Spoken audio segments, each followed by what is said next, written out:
नमस्कार, प्रणाम। हम भोजपुरी गायक धनंजय लाल यादव और आज ये वीडियो बहुत ही ख़ास वजह से बना रहा हूँ, क्योंकि बहुत दिन से देख रहे हैं कि भोजपुरी में बहुत सारे विवाद चल रहे हैं। पता नहीं ये विवाद कब ख़त्म होगा। बहुत दिन से ये विवाद देखा जा रहा है, कुछ मैटर लेकर हमेशा विवाद चल रहा है।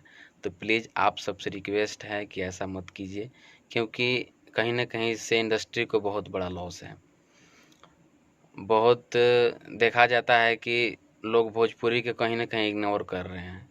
तो हम लोग को ऐसा कोशिश करना चाहिए कि जो लोग इग्नोर कर रहे हैं वो लोग सुनें, और हम लोग ऐसा कर रहे हैं कि जो लोग सुनते थे आज वो भी सुनने से इनकार कर रहे हैं।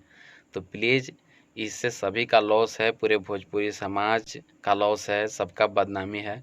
तो बस आप सबसे ही रिक्वेस्ट है, जितने भी हमारे सिंगर भाई लोग हैं, प्लीज़ आप लोग किसी का नाम लेकर पर्सनली गाना ना गाएं, क्योंकि सबका एक परिवार होता है और सबका प्रतिष्ठा, सबका इज्जत होता है।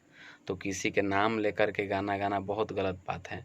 बहुत सारे गाने हैं, आप अच्छे अच्छे गाने गाइए और उस गाने से जो आपका रिस्पॉन्स मिलेगा वो अपना होगा।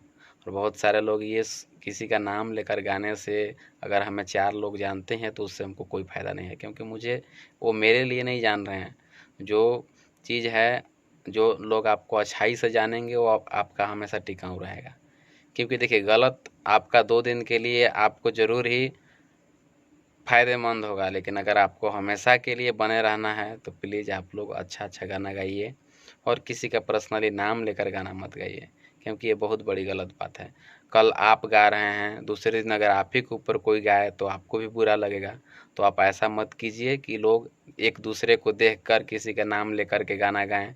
इससे आपका और पूरे भोजपुरी समाज सबका लॉस है। तो प्लीज़ सबसे रिक्वेस्ट है कि प्लीज़ आप लोग ऐसा ना करें और अच्छा अच्छा गाना गाएं, ताकि जो लोग भोजपुरी को नहीं सुनते हैं वो भी लोग सुनें, और ऐसा ना करें कि जो सुनते हैं वो भी ना सुनें। तो प्लीज़ आप सबसे ही रिक्वेस्ट है मेरा कि आप लोग विवाद को ख़त्म कीजिए और किसी के प्रति कोई टिप्पणी नहीं। सब कोई अपने अपने अच्छे अच्छे गाने गाइए पब्लिक के बीच में, कि भोजपुरी और आगे बढ़े और सभी लोग भोजपुरी को, जो लोग अभी एक्सेप्ट नहीं कर रहे हैं वो भी लोग एक्सेप्ट करें, सभी लोग सुने। और बस यही रिक्वेस्ट है और आशा है कि आप सब ज़रूर इस विवाद को ख़त्म करेंगे और बस फिर सब चलता रहेगा। जय हो।